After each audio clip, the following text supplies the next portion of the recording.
Hello, welcome to another Tordread video. Today we got an awesome video about Jess. Now it's been a while since I've done a video, but I think this one's going to be really cool. I'm going to go through a bit of the history of Tier 4 and how the meta has evolved to the point where Jess is now considered the best Tier 4 CO by quite a few. It's still sort of an ongoing debate between Jake and Jess, but it's kind of shifted between being a Jake and Adder show to being a Jake and Jess show. And I'm going to go through why that's changed, how to utilize Jess to get the most out of her bonuses and avoid a lot of her weaknesses, and, a little bit of tips and tricks that, might be really good at finding holes in your opponent or knowing what to look when you're playing Jess. So let's start by talking about the COs. So on the right, we've got the movement COs, Cole and Adder. Now, Cole and Adder typically have pretty limited uses in Fog. You really need to know and be extremely sharp, have some planned out openings and lines of play that utilize their movement bonuses. Otherwise, it's really hard to find those opportunities to use them. You can find some uses on maps like 2 Athos, where there's a lot of copters. There's 3 airports and 2 bases, so copter play is a lot more powerful, and Adder and Cole do have better copters since they can give that +1 move a lot earlier and fight off copters with their own, which gives a good advantage. And the infantry getting first hits onto other infantry is a lot more important. But you're not going to see them in a lot of maps unless there's very strong airports or you can use mechs efficiently. Sammy, on the other hand, is usually either way too strong or way too weak in Tier 4. If she's way too strong and there's really strong transport openings that kind of break the map, she gets moved up to Tier 3. If there's just sort of normal stuff that's happening with Sammy and she doesn't have anything special she can utilize for a transport opening and it's hard to get her mechs into place, she kind of just drops off a cliff. And the brawling nature of Fog means you're going to grind out battles, and Sammy doesn't really want to do that. She wants a sort of more slow, methodical push, which can be accomplished, but it's just a lot more difficult, and the execution threshold for doing the same thing that other COs would do is just much higher. So she's typically not picked very often. It really comes down nowadays to Jake and Jess. Now that's mostly because they both have attack bonuses. That give them and superpowers that give them the ability to really get a valuable death blow on your opponent. Block Rock and Overdrive both give a pretty significant bonus to your attack of your units. For Jake, that's only on the planes, and Jess, that's everywhere on her vehicles. So there's a little bit of shift because Jake can utilize that planes bonus with his infantry and his copters, but Jess can utilize her bonus anywhere, but it's only on her vehicles. So a little bit of give and take there, but one thing that has sort of shifted things in Jess's favor is that maps have been trending lately towards having a lot less contested properties. Maps like Verdun have only a few properties that are useful to cap. Or even contestable. You have to really overextend for a lot of the properties on that map, and Jess could be a really strong pick there. Maps where there's huge maps Settles on Still Water, Jess is really good because you're going to be getting into Neo-Tank endgames a lot more, or you're going to be front shifting from one distinct front all the way other, and you can maybe find some points of weakness in between transitions with her power. It's also one thing that's really important to differentiate between Jake and Jess is their powers. Jake has a pretty much useless power on a lot of maps. The beatdown gives you that extra artillery range and the extra attack on planes, but it's typically not enough to really do anything with, and the artillery range is in 90% of cases useless. But with Jess, her power gives her extra movement and attack on all her vehicles, and those are bonuses that can be used anywhere very flexibly. Jess is a much more flexible CO in terms of where she can engage, and more proactive in the fact that she has a power that can be used before Jake, or she can save up for an overdrive and kind of do a similar death blow style to Jake. So there's a lot more options available. Her main two weaknesses, though, are her copters and her infantry. Now, her copters, not that big of a deal, because you can still 2-hit KO other tanks on, like planes and stuff with a copter tank combo, and that still works, still fine. Main thing about Jess copters is that they don't benefit from her super, so you kind of want to avoid like a full copter spam. You can sprinkle them in to help out, give your opponent some reason to build anti-air copters, but just don't go crazy with them. The infantry is a major sticking point for a lot of people because it's hard to fight. It's really hard to fight infantry battles with Jess. You're going to, slam into your opponent, and then they kind of go back really hard, and if you only have infantry on one front against other infantry, you're just going to get annihilated in the exchanges. So let's go into some fundamentals to follow when you're playing Jess. First, build more AAs than battlecopters. AAs are very efficient units, and when you're at the break point of 18k where you can go copter tank double infantry, consider going for an anti-air instead of that infantry battlecopter duo. You just want as many units that can benefit from your powers as possible, so maybe having one copter that is useful for specifically going into areas your tanks can't, like mountains and oceans, is good. But just shy away from getting into the tank copter, kind of mindset when you want to get more infantry units. Instead, consider tacking up if you want to go for extra infantry. Avoid infantry-only engagements, because those engagements will always end poorly for you. Try to get like an artillery or a recon or like a singular tank or something on like your weak sides. When you're building your weak side, it cannot only consist of infantry unless you're playing very, very defensively and far back, where your opponent has to overextend. You just want to make sure that you're not getting baited into those infantry brawls, because you're going to lose them no matter what. Third is to look for opportunities to threaten positions with the use of your power. So we're going to look in that with Jess. We're going to look more into Jess powers right here. So when you're looking to threaten positions, use the power only if it allows for a devastating wall break. Your superpower is much stronger than your power, and it's just more efficient for power usage.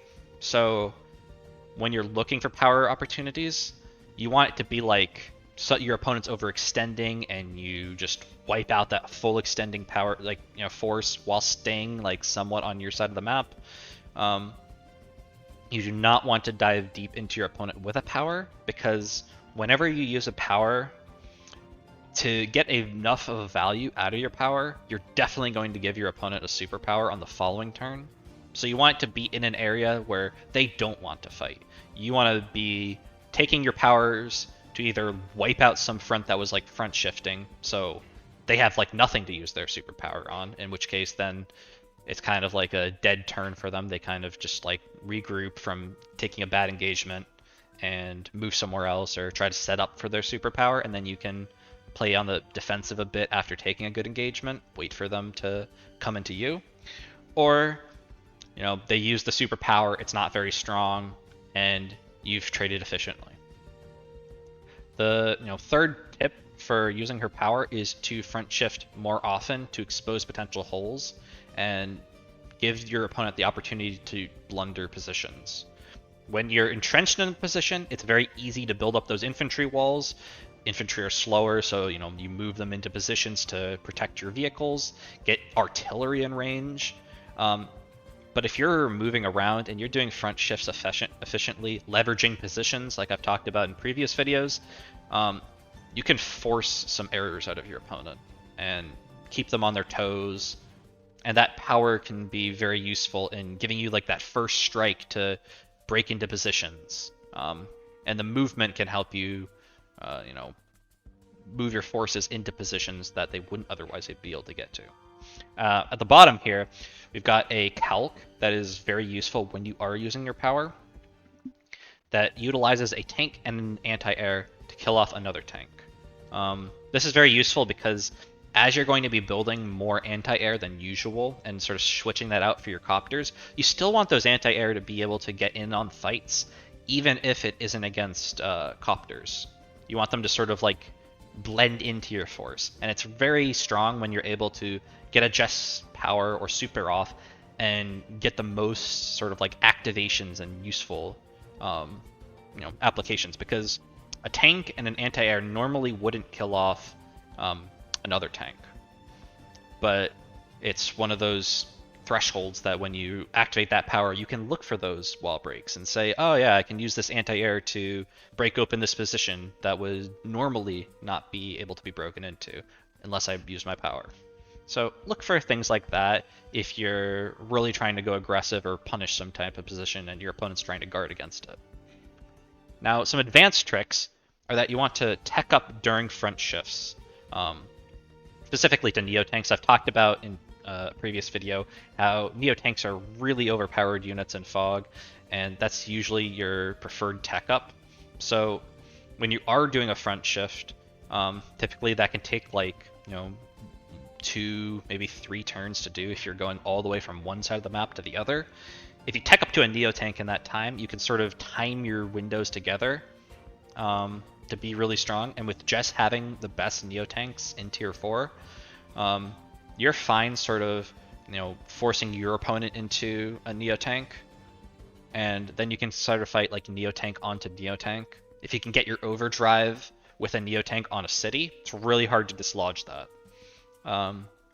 So really powerful to use. You can kind of use that with any CO, but particularly with Jess, that can be really good. Another tactic that's sort of more of a psychological attack is to use multiple B-copters on your weak side to surprise your opponent.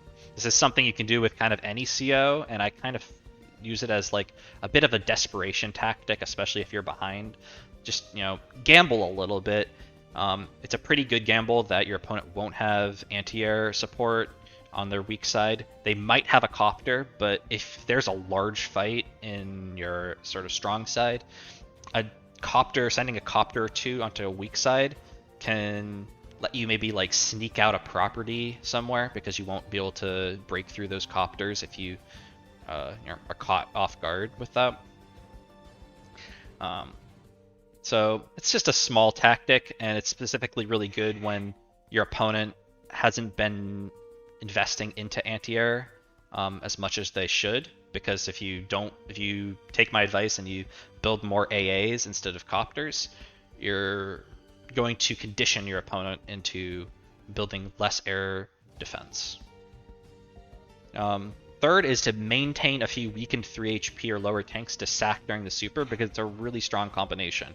Down here, we've got the calcs. So if you use a 3 HP tank to sack into a full tank that's on a plains, you do 23 to 26. Then the following super hit from a normal tank will do 81 to 89, which then guarantees that you'll get the kill. I think this also can be done with a 2 health tank, but I believe the rolls, I think it's a little bit of a roll. So the 3 HP is a guaranteed, 2 HP is a roll unless it's on a shoal, and then you can get that to work. But those are good calcs to know, because it means you don't need to actually heal up those lower HP tanks. You can kind of keep them around as fodder to help break walls during supers, and it gives them some usefulness without having to invest that extra funds into healing them. So that's something to consider when you are looking at your army composition on a front. So now I'm going to go into a game with Firem in just a second to showcase some of these tactics. So here we are with a midway through a match on Settles by Stillwater against Firem. It's a Jess versus Jake matchup, so it's pretty common to see this. And I want to use this match as a way to showcase the differences between powers. how Jake's power is much more forced into being a super, and Jess has that flexibility between normal powers and superpowers. I want to also demonstrate how when Jake is fighting in areas with lots of planes that are good for fighting, both the superpowers come out to roughly the same amount of value, but when you're fighting in areas without those planes, you find a lot less use cases. For example, if you look at this area here, this sort of like the two side fronts, there are a lot of planes around the cities that you want to fight for. So like this city here has 1, 2, 3 planes that can be attacked from, and there's just a lot of surrounding planes. So Jake can get a lot of good uses out of his super, and the Jess super isn't going to have a lot of additional value and activations on ahead of the Jake super.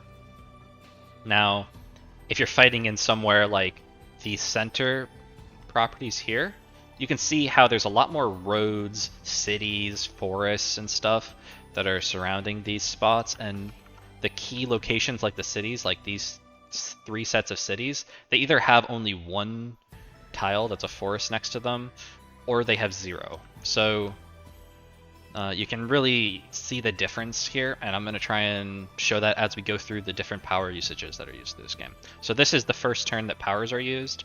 So I go in pretty aggressively here on that previous turn, and then obviously since I'm ahead a little bit in this game and I've been, winning a couple of the engagements, Firearm gets to go for the first super.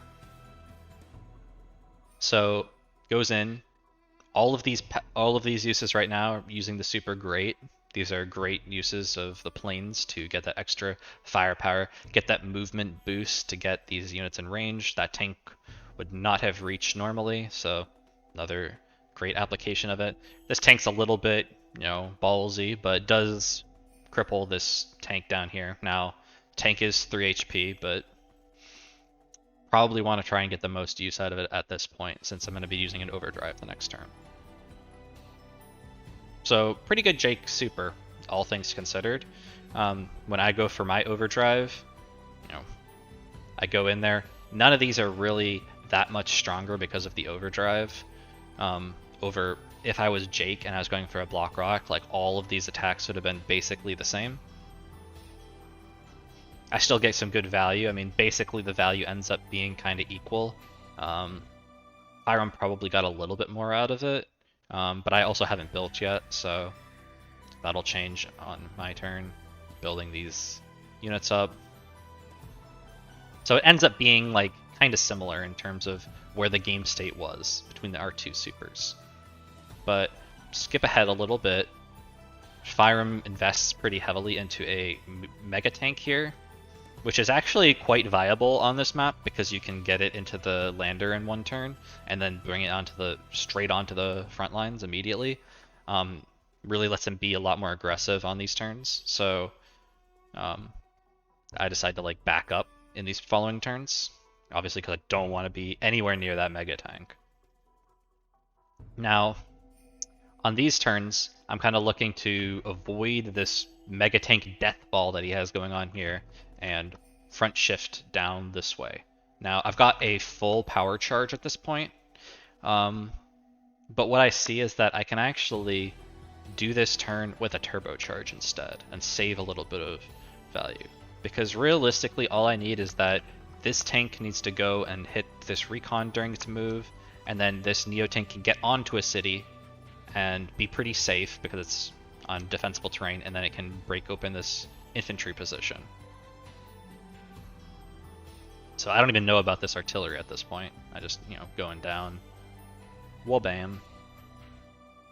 And I'm thinking, okay, I'll just use this, I'll clear off that infantry there, and then I'll use this tank to kill off the tank here, weaken it from the city, so it has a good defensive use. So I can use Jess's abilities to enhance my attack even when I'm not attacking from planes.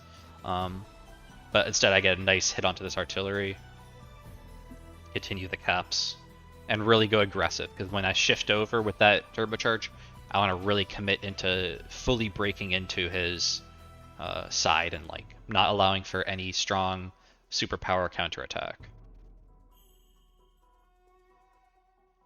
So now Firearm's in kind of a sticky situation because he's getting close to his super, but he doesn't have so many applicable uses of it. He's got 2 mega tanks that are kind of stuck in here, which is somewhat of the problem of probably 1 mega tank would have been enough. Second one's probably a blunder, but he's got his, even if this was like a Neo tank, these units are kind of stuck and harder to move to the other side very easily. So, and he doesn't have a power to give it that extra movement, so he's just kind of got to fall back. And on my turn, you know, I've done a turbocharge. I know he's weak over here, so I can just continue aggressing because with that added speed in my front shift, I'm able to really punish.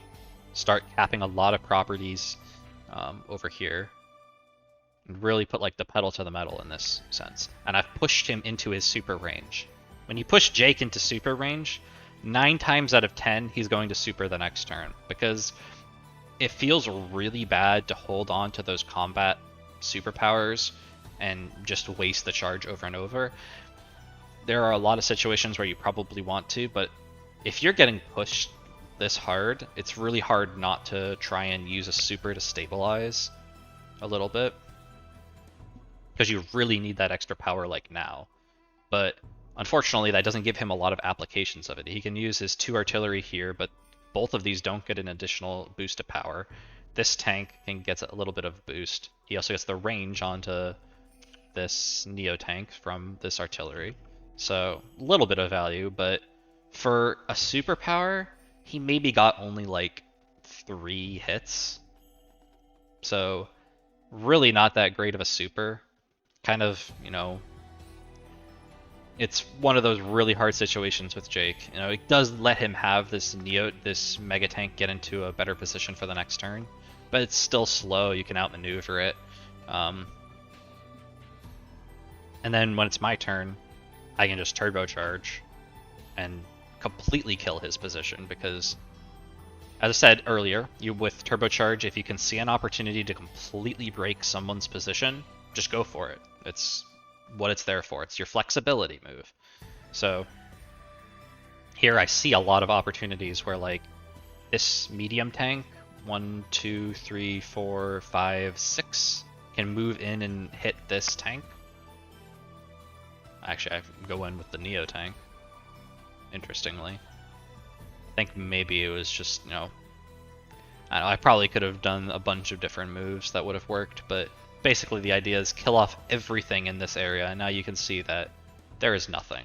I mean, I could finish off, there's the infantry there, but when we switch to Firearm's turn, yeah, that turbocharge just, like, annihilated. He can't even see my army anymore. He is, like, no vision, really hard position. Basically, I won the game at that turn, because then we go a little bit further, and he resigns there, because once you lose everything on a front, it's really hard to regain control without losing just way too much value. So that shows how Jess can use her turbocharge as a much more flexible option that you know, gives you some more avenues to break your opponent, rather than just fully relying on super after super after super. So hopefully this was a video that helped you learn a little bit more about what makes Jess so powerful, why people are picking her now, and some ways that you can utilize her in your own games. So thank you for watching, and I'll see you in the next video.